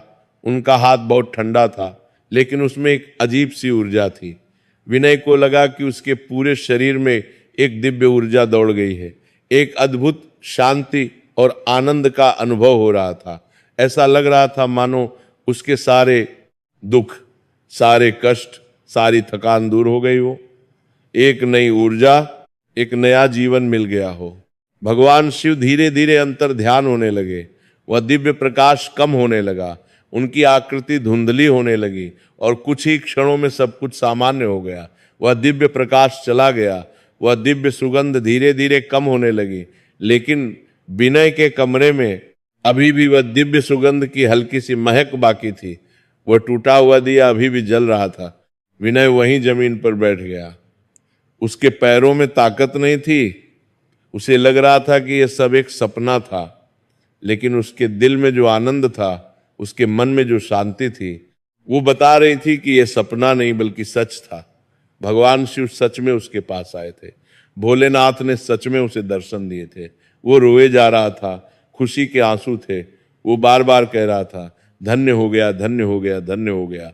अगली सुबह जब सूरज की पहली किरण धरती पर पड़ी तो पूरा गांव जाग उठा। महाशिवरात्रि की रात खत्म हो गई थी। मंदिर में पूरी रात जागरण चला था। लोग अब धीरे धीरे अपने अपने घर लौट रहे थे। थके हुए थे, लेकिन खुश थे। सबके चेहरे पर संतुष्टि थी कि उन्होंने महाशिवरात्रि का जागरण पूरा किया। देवांश बहुत खुश था। उसे लग रहा था कि उसने बहुत बड़ा काम किया है। वो घर लौटा तो उसके चेहरे पर गर्व और अहंकार साफ दिख रहा था। उसने पूरे रास्ते लोगों को बताया कि उसने कैसी भव्य पूजा की है। लोग उसकी तारीफ कर रहे थे और वो फूला नहीं समा रहा था। उसे लग रहा था कि अब भगवान शिव उसकी हर मनोकामना पूरी करेंगे। घर पहुंचकर देवांश ने विनय को देखा। विनय अपने कमरे से बाहर निकल रहा था। उसके चेहरे पर एक अजीब सी शांति थी, एक अजीब सा तेज था। देवांश ने व्यंग्य से कहा, अरे तुम तो घर पर ही रहे, रात भर क्या किया? सोते रहे या कुछ काम भी किया? तुमने तो महाशिवरात्रि का जागरण भी नहीं किया। तुम्हें तो भगवान की भक्ति में कोई रुचि नहीं है। देखो मैंने कैसी पूजा की है, पूरा गांव मेरी तारीफ कर रहा है। लोग कह रहे हैं कि ऐसी भव्य पूजा पहले कभी नहीं हुई। भगवान शिव भी मुझसे बहुत प्रसन्न होंगे। तुम तो बस काम करते रहते हो, तुम्हें धर्म कर्म से कोई लेना देना नहीं है। विनय ने कुछ नहीं कहा, बस धीरे से मुस्कुरा दिया। उसे पता था कि जो उसके साथ हुआ है वो किसी को बताने की चीज नहीं है। वो उसके और भगवान शिव के बीच का एक पवित्र राज था, एक दिव्य रहस्य था। वो चुपचाप अपने काम में लग गया। कुछ दिन बीत गए। देवांश का घमंड और भी बढ़ गया। वह गांव में हर किसी को बताता रहता कि वह कितना बड़ा शिव भक्त है और उसने कैसी भव्य पूजा की थी। वह कहता रहता कि भगवान शिव उससे बहुत प्रसन्न होंगे और जल्द ही उसकी सारी मनोकामनाएं पूरी होंगी। लेकिन धीरे धीरे उसके जीवन में अजीब और अप्रत्याशित चीजें होने लगी। पहले तो उसकी फसल खराब होने लगी। जिस खेत में हमेशा अच्छी फसल होती थी, जो खेत सबसे उपजाऊ था, इस बार अचानक उस खेत में कीड़े लग गए। ऐसे कीड़े जो पहले कभी नहीं देखे गए थे। उन कीड़ों ने पूरी फसल छट कर दी। किसान आए, कीटनाशक डाले, लेकिन कुछ काम नहीं आया। पूरी फसल बर्बाद हो गई। देवांश को बहुत बड़ा नुकसान हुआ। फिर उसके व्यापार में नुकसान होने लगा। उसने एक बड़ा सौदा किया था। उसने एक व्यापारी को बहुत सारा अनाज बेचा था उधार में। वो व्यापारी वादा करके गया था कि 1 महीने में पूरे पैसे दे देगा, लेकिन वो व्यापारी निकला बेईमान। वो भाग गया, कोई पता नहीं चला कि वो कहाँ गया। देवांश के हजारों रुपए डूब गए। वो परेशान हो गया। फिर घर में बीमारियां आने लगीं। पहले उसकी पत्नी बीमार पड़ गई, उसे तेज बुखार हो गया। बुखार इतना तेज था कि वह बिस्तर से उठ नहीं पा रही थी। वैद्य बुलाए, दवाइयां ली, लेकिन बुखार उतर नहीं रहा था। फिर देवांश को खुद को भी तेज बुखार हो गया, साथ में शरीर में दर्द और कमजोरी। वो बहुत परेशान हो गया।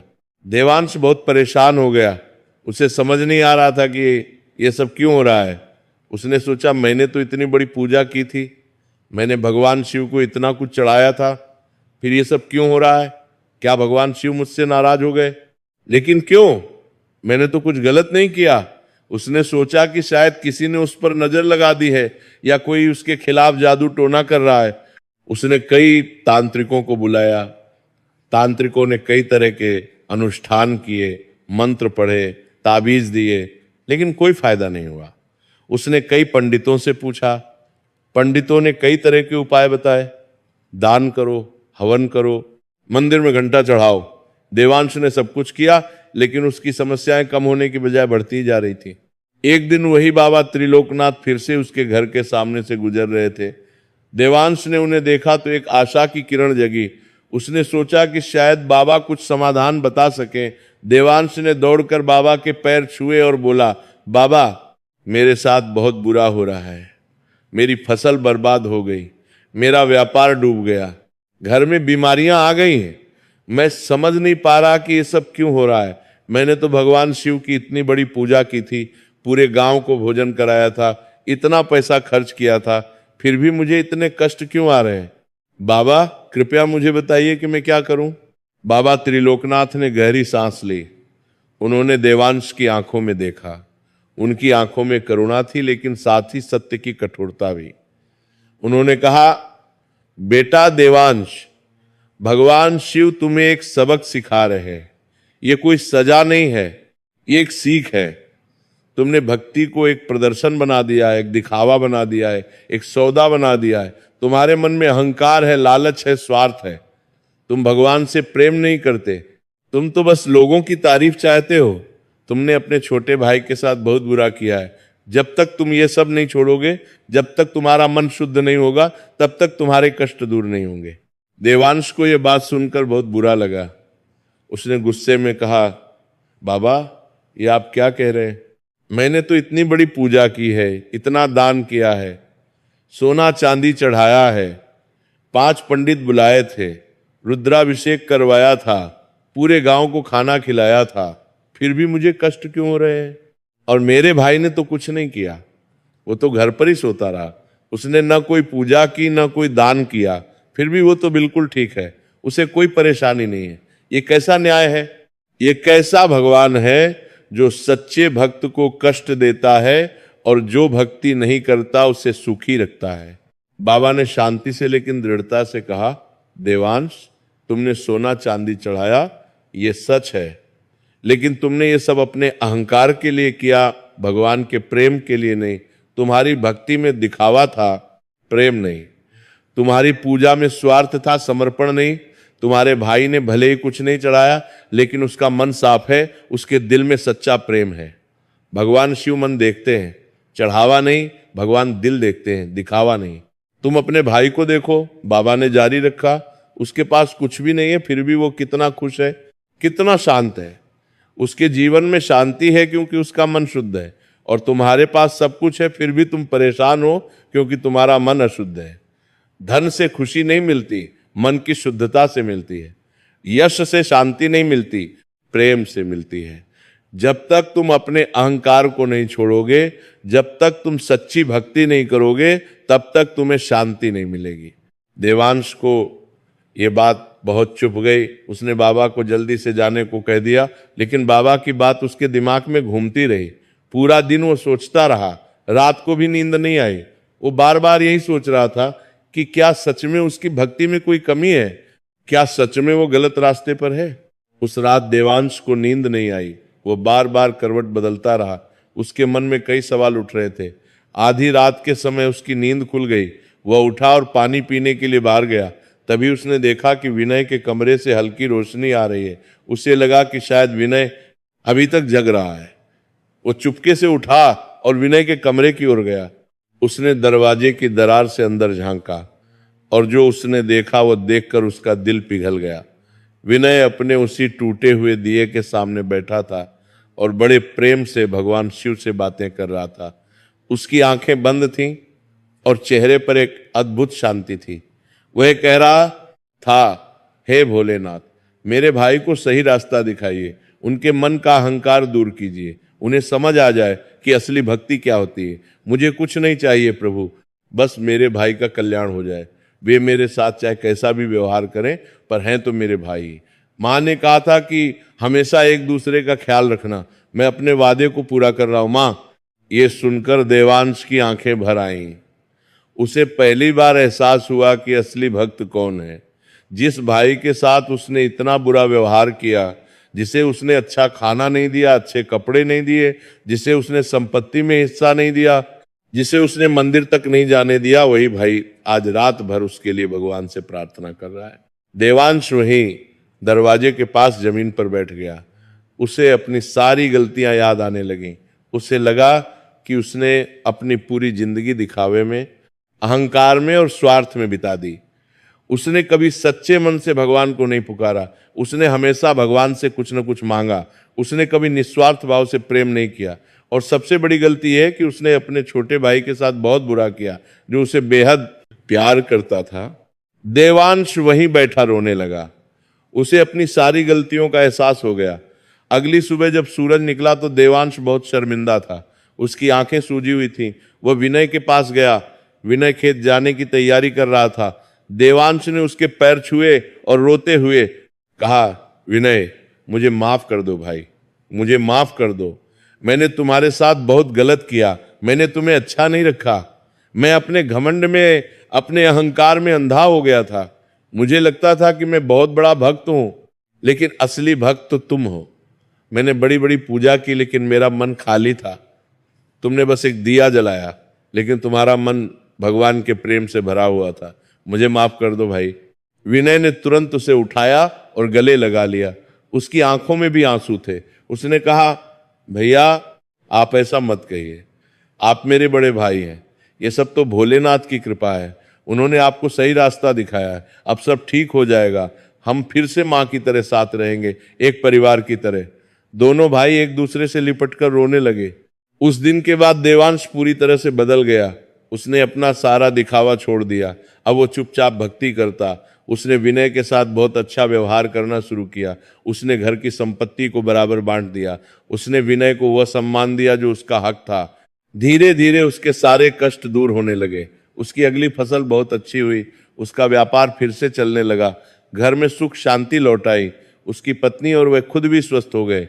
अगले साल जब महाशिवरात्रि फिर आई तो देवांश ने कोई भव्य पूजा नहीं की। इस बार उसने बस एक साधारण दिया जलाया, कुछ बेल पत्र चढ़ाए और सच्चे मन से भगवान शिव से प्रार्थना की। उस रात दोनों भाइयों ने मिलकर जागरण किया। उन्होंने एक साथ ओम नमः शिवाय का जाप किया और उस रात एक अद्भुत चमत्कार हुआ। दोनों भाइयों को भगवान शिव के दर्शन हुए। भगवान शिव प्रकट हुए और उन्होंने दोनों भाइयों को आशीर्वाद दिया। उन्होंने कहा, यही सच्ची भक्ति है। जब मन में प्रेम हो, अहंकार ना हो, स्वार्थ ना हो और भाई भाई में प्रेम हो, तब मैं प्रसन्न होता हूं। देवांश, तुमने अपनी गलती स्वीकार की और अपने आप को बदला, ये बहुत बड़ी बात है। और विनय, तुमने अपने भाई के लिए प्रार्थना की जबकि उसने तुम्हारे साथ बुरा किया था। ये निस्वार्थ प्रेम मुझे बहुत पसंद है। तुम दोनों ने मिलकर मुझे साबित कर दिया कि खून का रिश्ता सबसे पवित्र होता है, और जब भाई मिलकर प्रेम से रहते हैं तो मैं उनके घर में हमेशा वास करता हूं। भगवान शिव ने आगे कहा, महाशिवरात्रि का असली अर्थ यही है कि अपने अंदर के अंधकार को, अपने अंदर के अहंकार को, अपने अंदर के स्वार्थ को, अपने अंदर के द्वेष को दूर करो और प्रेम के प्रकाश को आने दो। जीवन में सबसे बड़ी पूजा है प्रेम, सबसे बड़ा दान है क्षमा, सबसे बड़ा व्रत है सच्चाई, और सबसे बड़ा तीर्थ है शुद्ध मन। जिसके पास ये चार चीजें हैं उसे मेरी कृपा सदा प्राप्त रहती है। देवांश, भगवान ने कहा, तुम्हारे जीवन में जो कष्ट आए वे तुम्हें सजा देने के लिए नहीं बल्कि तुम्हें जगाने के लिए थे। कभी कभी मैं अपने भक्तों को कष्ट देता हूं ताकि वे सही रास्ते पर आ जाएं। तुम्हारे कष्टों ने तुम्हें असली भक्ति का अर्थ समझा दिया। अब तुम्हारा जीवन सुख और शांति से भरा रहेगा, तुम्हारा व्यापार फलेगा फूलेगा, तुम्हारे घर में संतान का सुख मिलेगा। लेकिन हमेशा याद रखना कि सच्ची भक्ति मन की शुद्धता में होती है, दिखावे में नहीं। फिर भगवान शिव ने विनय की ओर देखा और कहा, विनय, तुम्हारी निस्वार्थ भक्ति, तुम्हारा सच्चा प्रेम और तुम्हारा क्षमाशील स्वभाव मुझे बहुत प्रिय है। तुमने कभी किसी से कुछ नहीं मांगा, तुमने बस प्रेम किया, यही मुझे चाहिए। तुम्हारे जीवन में हमेशा मेरी कृपा बनी रहेगी, तुम्हारा परिवार सुखी रहेगा, तुम्हारे घर में धन धान्य की कभी कमी नहीं होगी, और सबसे बड़ी बात, तुम्हारे मन में जो शांति है, जो संतोष है, वो हमेशा बना रहेगा, क्योंकि असली धन यही है, मन की शांति, आत्मा का संतोष। भगवान शिव ने दोनों भाइयों को एक साथ आशीर्वाद दिया। उन्होंने कहा, तुम दोनों हमेशा साथ रहो, एक दूसरे का ख्याल रखो। भाई भाई का प्रेम सबसे पवित्र होता है। दुनिया में सब कुछ बदल सकता है, लेकिन खून का रिश्ता नहीं बदलता। तुम्हारी माँ ने तुम्हें जो संस्कार दिए थे उन्हें हमेशा याद रखो, और अपनी आने वाली पीढ़ियों को भी यही सिखाना कि सच्ची भक्ति मन की शुद्धता में होती है, दिखावे में नहीं। धन से बड़ा है प्रेम, यश से बड़ी है विनम्रता, और संपत्ति से बड़ा है संतोष। इतना कहकर भगवान शिव अंतर ध्यान हो गए, लेकिन उनकी दिव्य सुगंध, उनका आशीर्वाद और उनके वचन दोनों भाइयों के दिलों में हमेशा के लिए बस गए। उस रात के बाद दोनों भाइयों का जीवन पूरी तरह से बदल गया। देवांश ने सच्ची भक्ति का अर्थ समझ लिया, विनय को अपना हक मिल गया, और दोनों भाइयों ने मिलकर एक सुखी और समृद्ध जीवन जिया। कुछ वर्षों बाद देवांश और विनय दोनों के घर में संतान हुई। देवांश को एक बेटा हुआ और विनय को एक बेटी। दोनों भाइयों ने अपने बच्चों को भी वही संस्कार दिए जो उनकी माँ ने उन्हें दिए थे। उन्होंने अपने बच्चों को सिखाया कि सच्ची भक्ति क्या होती है, प्रेम क्या होता है, क्षमा क्या होती है। देवांश का व्यापार बहुत बढ़ गया, वह एक समृद्ध व्यक्ति बन गया, लेकिन अब उसमें वह अहंकार नहीं रहा। अब वह विनम्र था, दयालु था, वह गरीबों की मदद करता था, लेकिन चुपचाप, बिना किसी को बताए।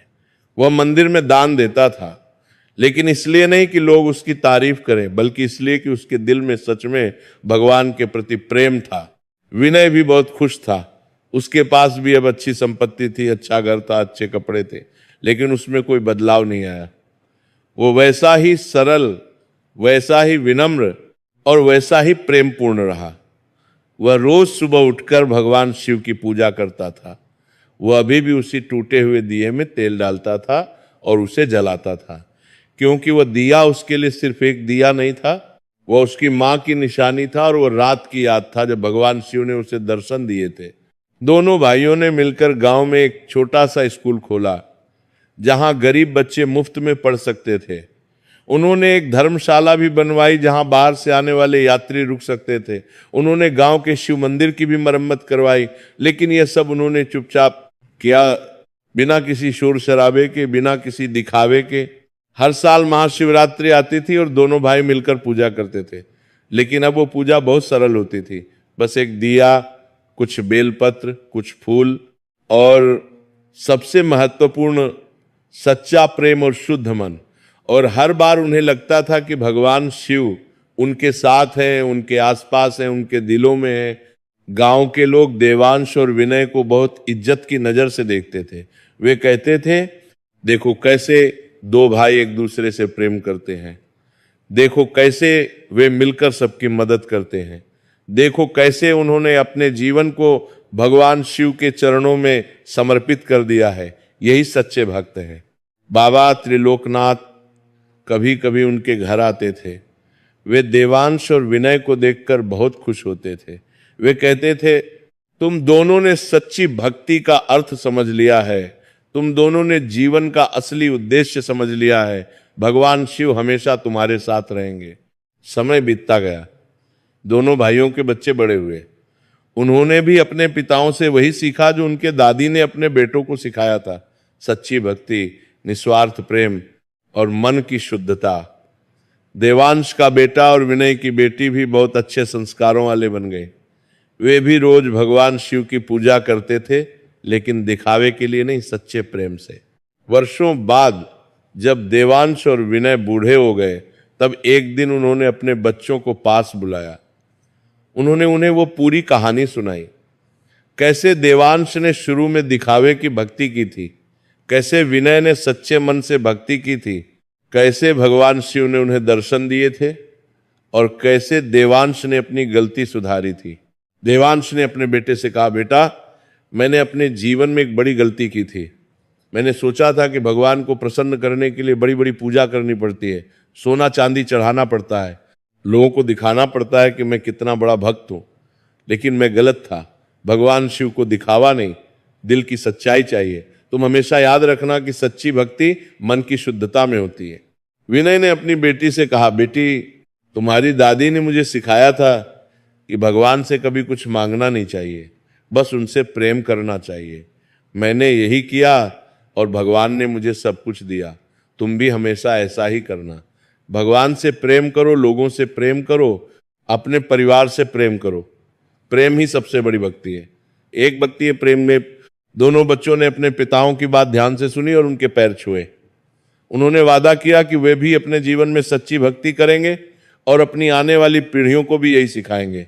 कुछ वर्षों बाद देवांश और विनय दोनों ने इस दुनिया को छोड़ दिया, लेकिन उनकी कहानी, उनके संस्कार और उनकी सीख आज भी उस गांव में जीवित है।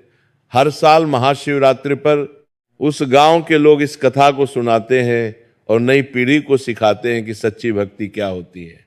उस गांव के शिव मंदिर में आज भी एक छोटा सा संग्रहालय है, जिसमें वह टूटा हुआ मिट्टी का दिया रखा हुआ है।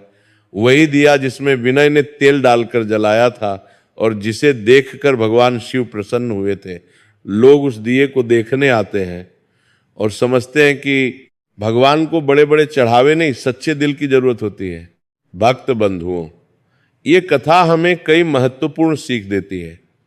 पहली सीख ये है कि भगवान शिव को दिखावे की भक्ति नहीं, सच्चे मन की भक्ति चाहिए। हम चाहे कितना भी बड़ा चढ़ावा चढ़ाएं, चाहे कितनी भी भव्य पूजा करें, अगर हमारे मन में अहंकार है, स्वार्थ है, तो वे सब बेकार है। भगवान मन देखते हैं, बाहरी दिखावा नहीं। दूसरी सीख ये है कि महाशिवरात्रि का पर्व केवल बड़ी बड़ी पूजा करने का नहीं, बल्कि अपने मन को शुद्ध करने का, अपने अंदर के अंधकार को दूर करने का और प्रेम की ज्योति जलाने का दिन है। महाशिवरात्रि का असली अर्थ है अपने अंदर के अहंकार, लालच, द्वेष, ईर्ष्या को खत्म करना और प्रेम, करुणा, क्षमा को अपने जीवन में लाना। तीसरी सीख यह है कि भाई का प्रेम बहुत पवित्र होता है। हमें अपने परिवार के साथ हमेशा प्रेम से रहना चाहिए, उनका सम्मान करना चाहिए, उनका ख्याल रखना चाहिए। संपत्ति, धन और सांसारिक चीजों से बड़ा है परिवार का प्रेम। चौथी सीख यह है कि क्षमा करना सबसे बड़ी शक्ति है। विनय ने अपने भाई को क्षमा किया, जबकि उसके भाई ने उसके साथ बहुत बुरा किया था। यह क्षमाशीलता ही थी जिसने भगवान शिव को प्रसन्न किया।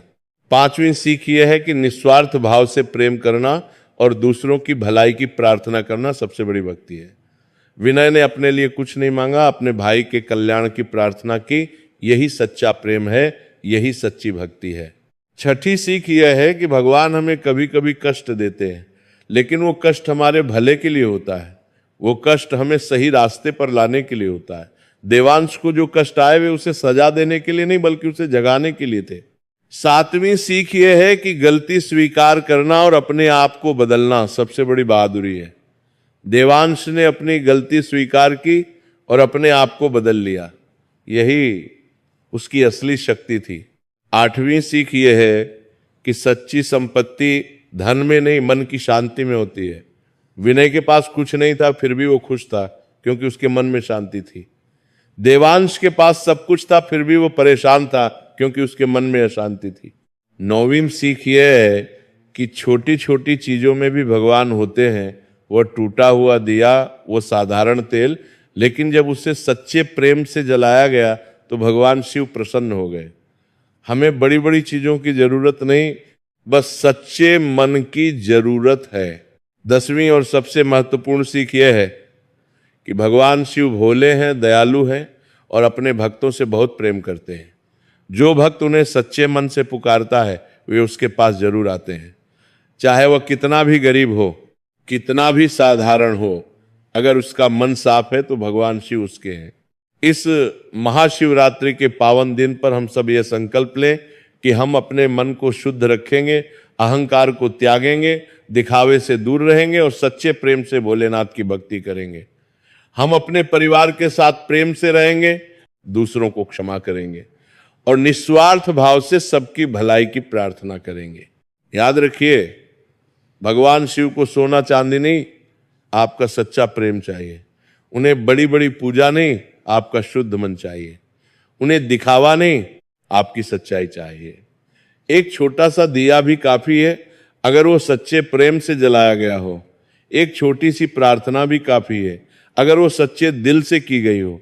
भगवान शिव महाकाल हैं, वे सर्वशक्तिमान हैं, वे सबके हैं। वे अमीर गरीब छोटे बड़े का भेद नहीं करते, वे बस मन देखते हैं। और अगर आपका मन साफ है, अगर आपका प्रेम सच्चा है तो भोलेनाथ आपके भी हैं, बिल्कुल वैसे ही जैसे वे विनय के थे। इस कथा को सुनने वाला हर व्यक्ति धन्य है। इस कथा में छिपे संदेश को समझने वाला हर व्यक्ति भाग्यशाली है और इस कथा की सीख को अपने जीवन में उतारने वाला हर व्यक्ति भगवान शिव का सच्चा भक्त है। आज महाशिवरात्रि की इस पावन रात्रि में आप जहां भी हैं, चाहे आप मंदिर में हो या घर पर, चाहे आपके पास बड़ा चढ़ावा हो या एक छोटा सा दिया, बस अपने मन को शुद्ध कीजिए, अपने दिल से भगवान शिव को पुकारिए और देखिए कैसे भोलेनाथ आपके पास आते हैं। जय भोलेनाथ, जय महाकाल, जय नीलकंठ, जय त्र्यंबकेश्वर, हर हर महादेव। बोलो महादेव की जय। ओम नमः शिवाय।